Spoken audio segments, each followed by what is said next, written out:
Merci Jean-François d'être retour dans la zone Country Rock et j'ai le plaisir d'avoir avec moi Pierre-Paul Bézile-Lacasse de Lacasse et Associés. Pierre-Paul, bonjour. Bonjour Denis. Hey Pierre-Paul, encore une fois, on va tomber du côté un petit peu des rires, impôts et compagnie. On va commencer à parler de ça parce qu'il va en avoir de plus en plus. On va en parler de plus en plus avec la période qui s'en vient pas, qui est là à l'heure actuelle. La question qui doit peut-être un petit peu aller chercher tout le monde. Est-ce que ça vaut la peine d'emprunter pour aller se payer un rire pour sauver de l'impôt? Ben, ce qui est important de comprendre par rapport à cette stratégie-là, c'est que c'est quand même une stratégie qui est agressive. Là, si on le fait en toute connaissance de cause, il n'y a pas de problème, mais il faut quand même comprendre les risques. Donc, pour la majorité des gens, c'est une stratégie qui est quand même risquée. Quand je dis pour la majorité des gens, là, c'est qu'on sait que les gens vivent de plus en plus de paye en paye, avec moins d'économies. Donc, de se créer un emprunt avec un taux d'intérêt qu'on doit payer pour aller chercher un placement qu'on va faire des rendements dessus, il y a quand même un haut niveau de risque. Donc, ce qui est bien important, c'est de comprendre ce que ça va nous coûter, cet emprunt-là. Si on emprunte sur notre maison pour faire un placement, ben on emprunte à notre taux hypothécaire. Si on va emprunter sur une marge de crédit, ben il faut savoir à quel taux on emprunte.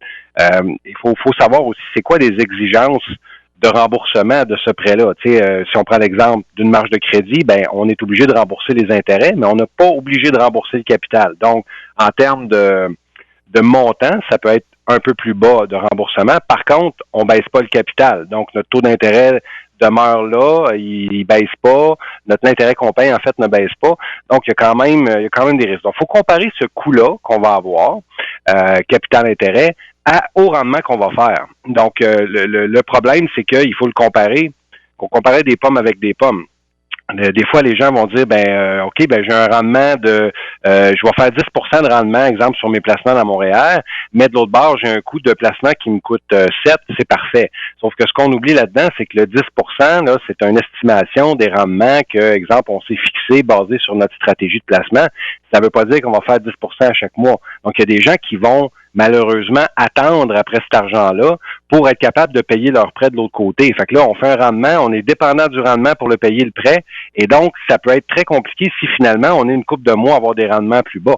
Donc, ce que je dirais à la base pour cette stratégie-là, les gens qui sont pas prêts mentalement, là, juste pour se positionner dans notre tête, les gens qui sont pas prêts à perdre le quart de leur portefeuille là, dans un délai très court, là, 1 à 3 mois, il faut qu'ils s'éloignent de ces stratégies-là. Parce que quand on investit dans des REER, dans des placements, dans la bourse, dans des fonds communs, des fonds distincts, tout ça, on est quand même pas à l'abri de la fluctuation des marchés financiers. Et on sait que les marchés financiers, typiquement, ça monte toujours à peu près sur 10 ans, sur un horizon de 10 ans, ça monte de 9-10% à peu près. Donc, on peut penser qu'il va toujours avoir une croissance, mais ça, c'est si on est placé aussi, dans la moyenne des rendements des différents indices. Donc, ça, déjà là, c'est pas le cas de tout le monde. Et en plus, plus on est risqué, plus on veut faire des rendements élevés, plus on a une possibilité de fluctuation à la hausse et à la baisse. Donc, les gens qui étaient très risqués, là, quand on a vécu la dernière baisse là, des dernières années, c'était pas rare les gens qui ont perdu 20% de leur portefeuille. Là. Et ça, c'est même pas grave. C'est les gens pour qui ce n'est pas grave d'avoir perdu 20%, donc qui sont pas proches de la retraite, qui ont encore des bons horizons de placement et qui savent que s'ils bougent pas, leurs rendements vont remonter. Pour ces gens-là, c'est pas grave. Et donc, cette stratégie-là peut être une stratégie à regarder. Alors que pour les gens qui sont près de la retraite ou qui sont à la retraite ou qui n'ont pas beaucoup d'économies puis que tout dépend des rendements qu'ils font là, pour leur placement à court terme, c'est des stratégies très risquées quand même. Quand on vit de paye en paye, autrement dit, on n'embarque pas dans ce type de stratégie-là. Là. Non, c'est ça. Puis le danger, c'est que les gens vont gérer leurs pratiques, vont gérer leur niveau de panique sur les marchés financiers avec ce qu'ils entendent dans les médias, les économistes. Puis le cerveau est fait pour emmagasiner plus le négatif que le positif. Hein. Donc, c'est très dangereux si on se fie à ça, de faire des gestes. Et moi, dans mon entourage proche, je connais des gens qui ont fait des gestes pour se protéger. Quand les rendements ont commencé à baisser dans la pandémie, les gens se sont placés en CPG, en éléments plus sécuritaires. Le problème, c'est qu'ils ont déjà pris leur perte. Et après ça, quand ça leur montait, les gens n'ont pas profité de la hausse parce que là, ils étaient dans du sécuritaire. Donc, ça peut être très dommageable. Je vais vous donner un exemple même là que j'ai vécu en début de pandémie. J'ai eu des appels là-dedans parce qu'il y a un courtier en particulier, c'est même pas un cas en Abitibi-Témiscamingue, là. il y a un courtier en Abitibi à l'extérieur de l'Abitibi qui avait fait une stratégie dans laquelle il faisait faire des emprunts aux gens sur une marge de crédit hypothécaire, donc à des taux d'intérêt qui étaient très bas à ce moment-là. Avant la pandémie, on parle de taux qui étaient autour de 3 là. OK. Une marge, Marc, j'aimerais qu'on rappelle aux gens que la marge de crédit, c'est pas un taux qui est barré, ça. Là. C'est un taux qui est variable tout le temps, hein, si je me trompe pas. Exactement, c'est ça. Dans la majorité des produits de marge de crédit, c'est quelque chose qui va fluctuer. Mais on était habitué à des rendements très très intéressants, à des taux d'intérêt très intéressants parce que ça faisait plusieurs années que c'était bas. Et la marge de crédit à ce moment-là, c'était un taux qui était juste un petit peu plus haut que les prêts normaux là, sur 5 ans fixes et tout ça. Mais c'était quand même un petit peu plus élevé à 3 mais c'était quand même intéressant parce que ces gens-là prenaient de l'argent. Exemple, il y avait de l'espace sur leur maison, ils prenaient une marge de crédit hypothécaire pour 60 000, 80 000, 100 000 des fois, et ils prenaient cet argent-là et ils la plaçaient. Ils la plaçaient dans différents produits financiers pour aller générer du 7, 8, 9, 10, donc des rendements quand même intéressants. Et donc, si la stratégie se suit et se tient, ben c'est parfait. Le problème, qu'est-ce qui est arrivé? Ben, on le sait, hein, en début de pandémie ou dans l'année qui a suivi, il y a eu une augmentation des taux d'intérêt et il y a eu une diminution des rendements de placement. Donc, qu'est-ce qu'il a fait?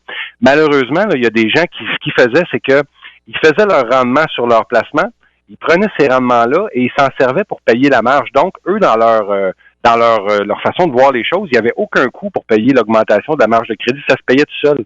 Mais la journée où ils sont arrivés que les rendements n'étaient pas suffisants pour couvrir les taux d'intérêt qui étaient à payer sur la marge de crédit, ben là, le courtier a dû dire, ben là, il faut remettre de l'argent, Et là, les gens se trouvaient à débourser et il n'y avait pas cette capacité-là. Et malheureusement, il y a plusieurs personnes qui ont perdu leur maison à cause de cette stratégie-là.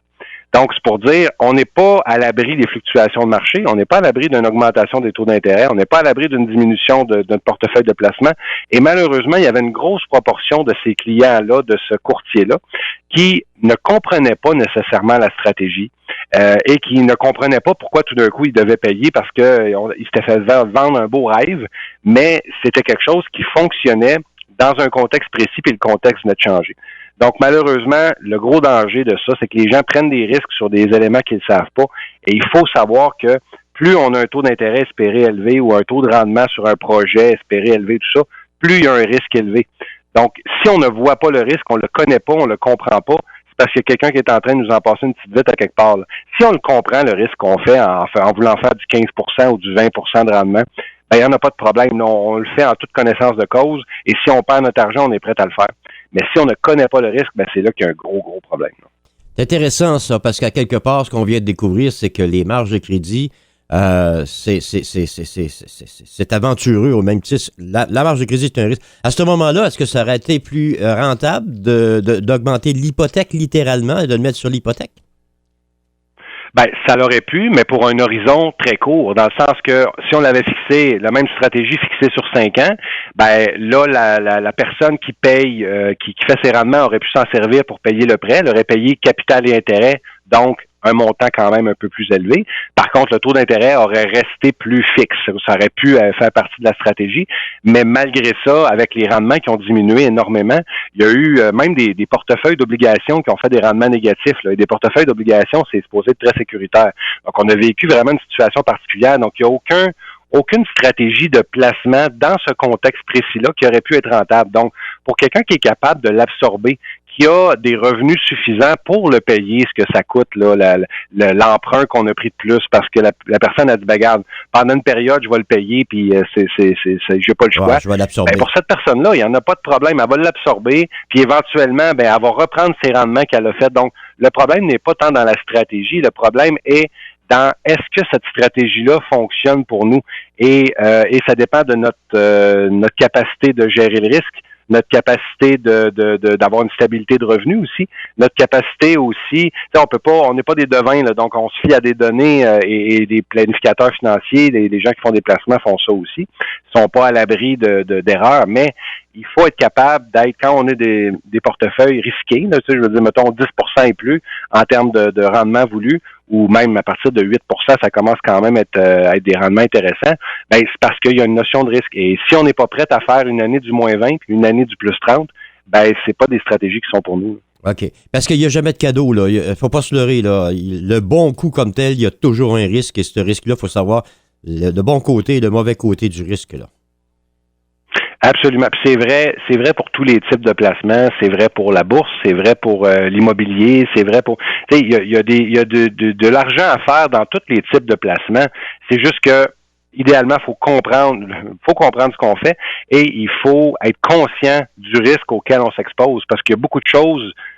Comme l'inflation, comme une pandémie mondiale, comme les taux d'intérêt, des récessions, des choses qu'on ne contrôle pas nécessairement et qu'il faut être capable de supporter si ça arrive. Donc, de là, l'importance de, autant que possible dans notre vie de tous les jours, avoir des dépenses qui sont plus basses, des dépenses obligatoires, là, nos paiements qu'on n'a pas le choix dans la vie sont plus basses, ben ça nous permet d'encaisser n'importe quelle fluctuation de marché, perte d'emploi, séparation, parce qu'on n'est pas à côté nos revenus avec nos dépenses.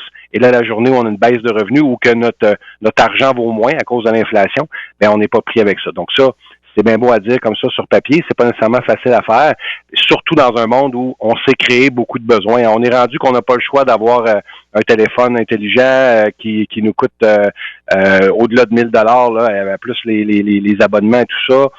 On n'a pas le choix d'avoir le câble, Netflix, Crave ou mettre tous ces éléments-là. On veut gâter nos enfants, on veut faire des voyages dans le sud. Tous ces éléments-là, c'est des besoins qu'on s'est créés. Et malheureusement, ben on est rendu pas mal là, tout le monde. Donc, les gens qui réussissent à ne pas avoir ces faux besoins-là, qui comprennent que c'est des désirs, ben, sont capables de les couper sans impact dès qu'il y a une problématique et ces gens-là s'en sortent beaucoup mieux. Ce qu'on vient de dire là, c'est important parce que les éléments changent tellement rapidement et on nous vend tellement la technologie qui finalement nous donne pas grand-chose de plus parce qu'elle a tellement évolué que c'est juste pour suivre l'évolution de la technologie. Alors, il faut vraiment tout planifier ça puis voir tout ça venir. Alors, c'est compliqué, hein? Oui, c'est compliqué, mais en fait, c'est d'essayer de ne pas se créer des besoins, puis d'être conscient de la différence entre besoin et désir. Ça, c'est vraiment important. Et il y a toujours une portion désir dans ce qu'on fait, c'est bien certain. On a le droit d'avoir des loisirs. Sauf que il faut être conscient que dans la nourriture qu'on achète, ben il y a une portion besoin, parce qu'il faut se nourrir pour rester en vie. Mais il y a une portion désir aussi. Puis c'est bien correct. Il faut juste en être conscient. Et quand on est conscient de la partie désir dans tous les volets de notre vie, ben on est capable de restreindre ça si on a besoin. Et l'exemple que je donne aussi toujours, c'est que ben si en début de vie financière, quand on a de début vingtaine, on commence à travailler, si on commence à augmenter notre rythme de vie rapidement, ben on va être pris avec ce rythme de vie-là. On n'aura jamais vécu avec un rythme de vie qui est plus bas. Donc, une stratégie qui est bien intelligente, c'est de commencer, quand on gagne nos premiers revenus, ben de pas augmenter notre niveau de vie à court terme. Donc, d'accumuler cet argent-là, comme ça, la journée où on augmentera notre niveau de vie, ben on sera très, très confortable de le faire, puis on n'aura pas de risque financier, puis on vivra pas avec cette fameuse peur-là là, d'avoir des difficultés financières ou de manquer d'argent et tout ça. Et de ne pas être capable de rencontrer à la fin du mois. C'est ça. Pierre-Paul, le temps coule vite. On va encore donner les coordonnées pour vous rejoindre, mon cher.